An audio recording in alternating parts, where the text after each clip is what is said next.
بالدم نفديك يا أقصى بالروح بالدم نفديك يا أقصى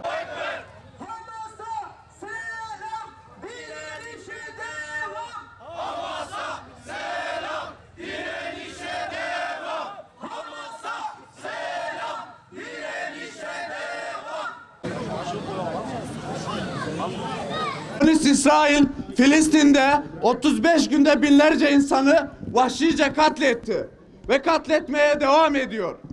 100 yılı aşkın süredir Siyonizmin temsilcisi İsrail tarafından esir alınan kutsal mabedimiz Kudüs'te zulüm devam ederken zulmün sınırları her geçen gün daha da genişliyor.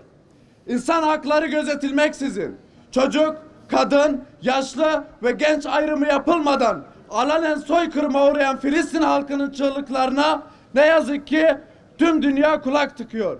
Medeniyet timsali olarak bilinen Batı tüm bu katliamları kınamaktan öteye geçemiyor. Yakın bir geçmişe kadar 3 semavi dinin halkları tarafından barış ve sükunetin hüküm sürdüğü topraklarda artık kan ve gözyaşı birbirinden ayırt edilemiyor. Gün tüm dünya Müslümanlarının birlik olma günüdür. Acımız, tepkimiz, gözyaşımız ve direnişimiz ortak olmalıdır. Tekbir! Allahu Ekber! Allahu Ekber! Allahu Ekber!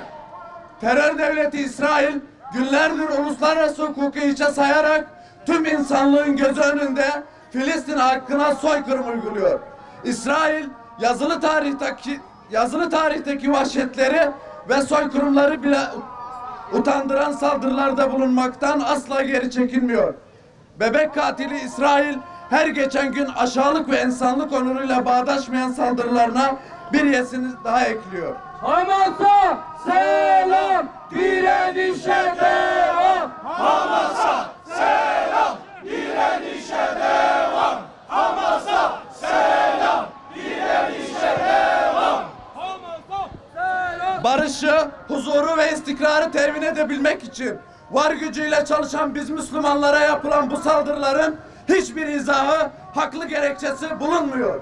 Uluslararası toplumun görmek, duymak, bilmek istemediği vahşetlere yenilerini eklemekten imtina etmeyen Siyonist İsrail vicdansızlığını özellikle çocuklar üzerinde pekiştirmekten geri durmuyor. Elhamdülillahi Rabbil alemin.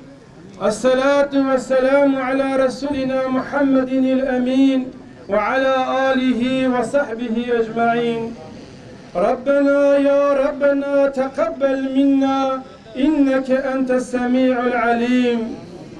Ey hayrun nasirin olan Allah'ım, ey müstean olan Allah'ım, ey hafiz olan Allah'ım, ey kadir olan Allah'ım, ey muktedir olan Allah'ım, ey kavi olan Allah'ım, ey mazlumların Rabbi olan Allah'ım, zalimler grubuna karşı mazlum Filistinli kardeşlerimize ve yüreği onlarla birlikte çarpan, onlarla birlikte ağlayan, onlarla birlikte kanayan şu Müslüman ümmete yardım et Allah'ım. Parçalanmış bedenlerine sarılan annelerin kalplerine sabır yağdır ya Rabbim.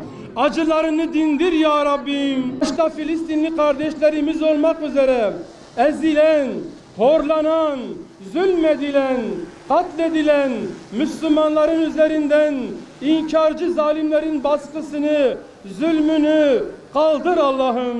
Sucular grubuna karşı bize yardım et Allah'ım. Amin. Kafirler grubuna karşı bize yardım et Allah'ım. Amin. Kahrolsun İsrail! Kahrolsun İsrail! Kahrolsun İsrail! Kahrolsun İsrail! Olup kalaksa kurtulacak el Aksa! Olup kalaksa kurtulacak el Aksa! Allahu Ekber! Allahu Ekber! Tevhid!